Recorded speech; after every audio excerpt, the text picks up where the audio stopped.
Louvado seja nosso Senhor Jesus Cristo. Para sempre seja louvado. Irmãos e irmãs, nós estamos celebrando ainda o mistério do Natal do Senhor. E dentro da oitava do Natal do Senhor, nós celebramos a festa da Sagrada Família. Ou seja, o mistério da encarnação de Deus, ele chega a tal ponto que assume toda a nossa humanidade, inclusive nossa carne.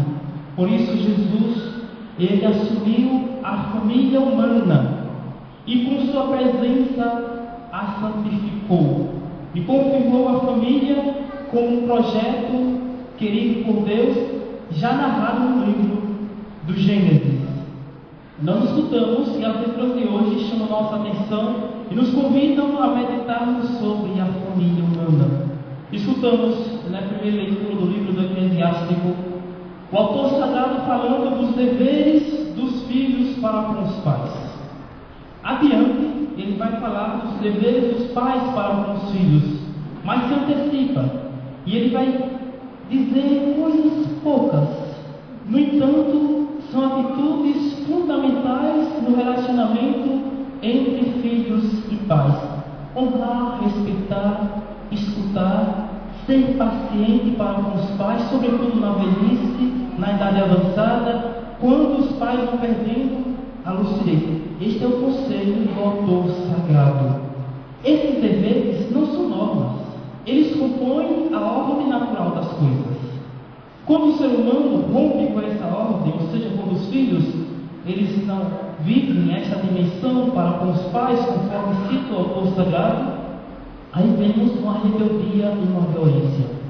Por isso mesmo é que hoje nós vemos muitos idosos deixados em casa de repousos, ou muitos idosos pais deixados que vivem em casas com a família, mas no entanto são abandonados, porque já estão adotando, já não vivem coisa com coisa, e por isso os filhos os rejeitam. O autor sagrado convida-nos a acolher nossos pais, sobretudo na velhice.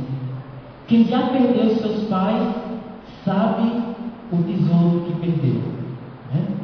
Quem os tem, deve conservá-los, porque os pais valem mais do que o ouro e do que a prata. É um tesouro incomparável. Então, é tempo de rever nossa vida como filhos e nossos relacionamentos com os pais. E ademais, eles têm muito a nos dizer.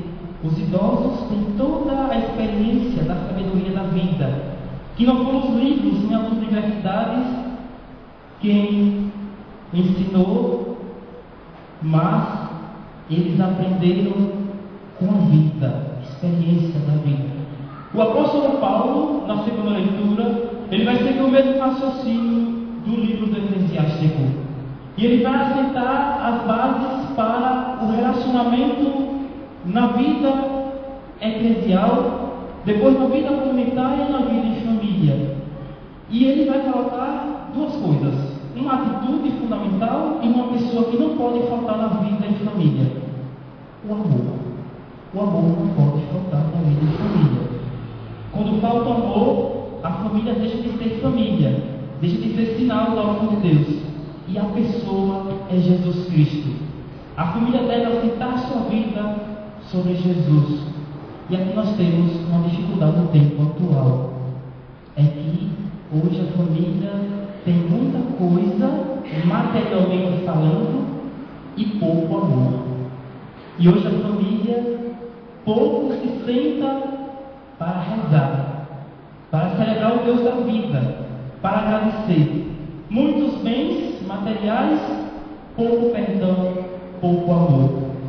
O evangelista Lucas apresenta-nos a Sagrada Família indo ao templo, Maria e José, para apresentarem seu filho Jesus, cumprirem a lei de Moisés. Esse gesto de eles irem ao templo para cumprirem a lei de Moisés significa que em tudo eles são obedientes a Deus. E com esse gesto, a família de Nazaré ensina-nos algo muito importante: sermos obedientes à vontade de Deus. Toda família deve ser obediente de Deus.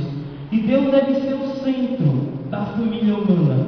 E aí vemos dois anciãos, Ana e Simeão, que simbolizam o Israel que permanece fiel às promessas de Deus e estão lá no templo glorificando porque Deus manifestou a eles sua salvação.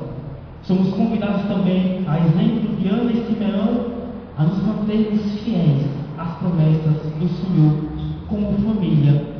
Olhando o gesto da Sagrada Família e a família humana no tempo atual, temos algumas chagas que impedem que a família seja, de fato, um projeto de Deus no mundo. A família não é um grupo social. A família foi querida por Deus. E Jesus santificou a vida familiar com sua presença, aproximadamente 33 anos. Quando ele assume a família humana, ele a santifica e a confirma como projeto de Deus. Aí temos algumas chagas hoje. O divórcio. O divórcio é uma chaga da família. Quando os pais se separam, os filhos são os primeiros a sofrer. A relação fica, portanto, fragmentada. O processo de divórcio já é desgastante e, de fato, fragmenta a família. Por que o divórcio? Falta de amor. Cristo disse: fechamento do coração humano. Quando o ser humano se fecha a Deus e a sua vontade, acontece o divórcio. É a primeira chaga hoje. Outra chaga é que os pais pouco convivem com seus filhos. A mãe sai para trabalhar, de manhã e chega tarde, às vezes à noite. O pai sai também. E quando chegam cansados. Não conversam, não dialogam, não sentam, não partilham a vida, não rezam, não celebram Deus da vida.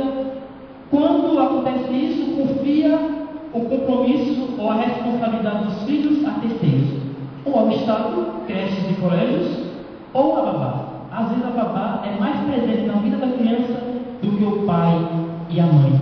Diante disso, a criança cresce sentindo-se rejeitada.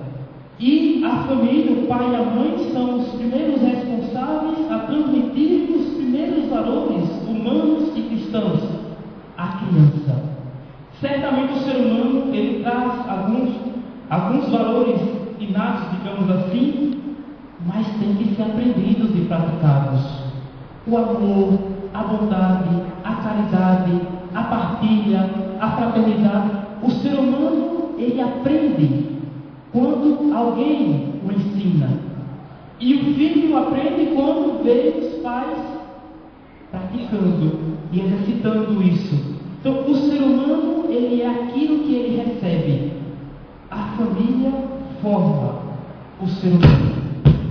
O ser humano criado longe da família, ele cria-se muitas vezes rebelde, com sensação de rejeição. E para compensar, os pais, sua ausência, do que eles fazem, dão presentes. Celular, viagem para aqui, para ali, para o estrangeiro, para compensar a sua ausência. Muitos presentes e pouca presença. Muitos bens e pouco amor. Muito isto e pouca fraternidade. Muito aquilo e pouco respeito. E é isso que falta nas famílias. Então precisamos resgatar esse modelo familiar novamente, que é o modelo do Evangelho. É trazer de volta o amor, a fraternidade. São valores que não podem ser substituídos por outros de maneira alguma. Quando nós temos famílias fragmentadas, temos uma sociedade desumanizada e desumanizadora, porque a sociedade é a composição de famílias. Para termos uma sociedade humanizada e humanizadora, devemos lutar pela união, pela comunhão das famílias novamente. Aí hoje queremos recordar aquelas famílias que passam por dificuldades financeiras, famílias que têm que migrar de um país para o outro, famílias que vivem a falta do diálogo, a falta do amor, e queremos pedir por elas. Queremos pedir pelos pais, para que exemplo de São José não sejam somente administradores do lar. Tem pais que só se preocupam em prover o alimento, só isso, e acham que isso basta. E isso não é suficiente para a família. Para que seja exemplo de São José, um verdadeiro pai de família, devotado à vida familiar. As mães, para que sejam exemplo de Maria, verdadeiras mães, esposas, mulheres, não funcionárias da casa. A mulher não é funcionária do lar, é mãe, é presença amorosa, materna. E os filhos, sobretudo aqueles filhos rebeldes, que não compreendem mais os pais, não se sentam mais, não dialogam, para que sejam exemplos de Jesus Cristo, verdadeiros filhos, que saibam amar, respeitar e acolher seus pais. E também agradecemos a Deus por aquelas famílias que lutam para se manterem em comunhão e manifestarem no mundo o sinal do amor de Deus. Que Deus possa abençoar cada um de vocês e suas famílias, acumular vocês de muitas bênçãos e graças. Assim seja. Amém. Fiquemos de pé e vamos com alegria professar a